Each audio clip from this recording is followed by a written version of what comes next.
اہم خبر دیں گے، justice Tariq Jahangiri degree case کے حوالے سے اسلام آباد ہائی کورٹ نے فیصلہ سنا دیا۔ عدالت نے جسٹس طارق جہانگیری کے بطور جج تعیناتی کو کالعدم قرار دے دیا۔ جسٹس طارق جہانگیری جج بننے کے اہل نہیں تھے۔ اسلام آباد ہائی کورٹ وزارت قانون کو جسٹس طارق جہانگیری کو ڈی نوٹیفائی کرنے کا حکم دے۔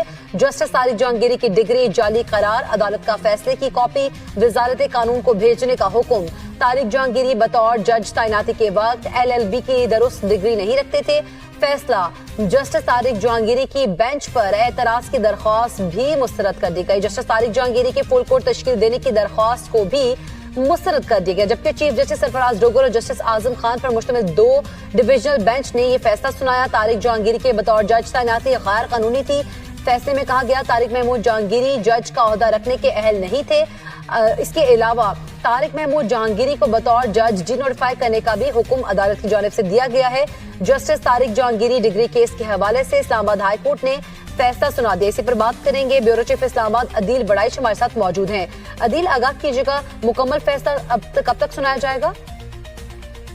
دیکھیں، ابھی تک جو اس کا آپریٹو جو حصہ ہے جو سامنے آ چکا ہے، اس میں چیزیں بڑی واضح ہو چکی ہیں، اور اس میں یہ کہا گیا کہ انہیں ڈی نوٹیفائی کیا جائے، اور عدالت نے وزارت قانون کو طارق جہانگیری کو ڈی نوٹیفائی کرنے کا حکم دے دیا ہے۔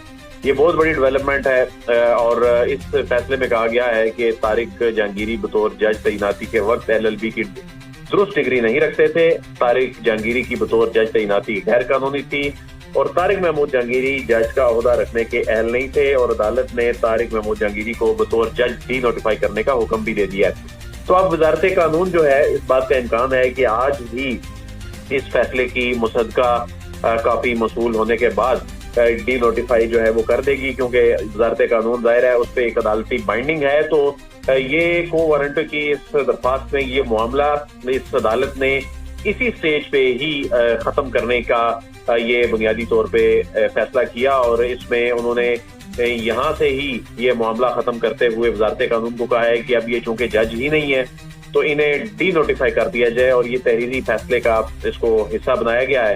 اور طارق محمود جہانگیری نے ایک فل کورٹ تشکیل دینے سے متعلق درخواست دی تھی، اسے مسترد کر دیا گیا۔ طارق محمود جہانگیری نے سندھ ہائی کورٹ کے فیصلے تک کیس ملتوی کرنے کی درخواست دی تھی، اسے مسترد کر دیا گیا، اور ان کی جو درخواست تھی بینچ پر اعتراض کی۔ یہ 3 درخواستیں جو ہیں ان کو مسترد درخواستوں کو مسترد کر دیا گیا۔ ساتھ ہی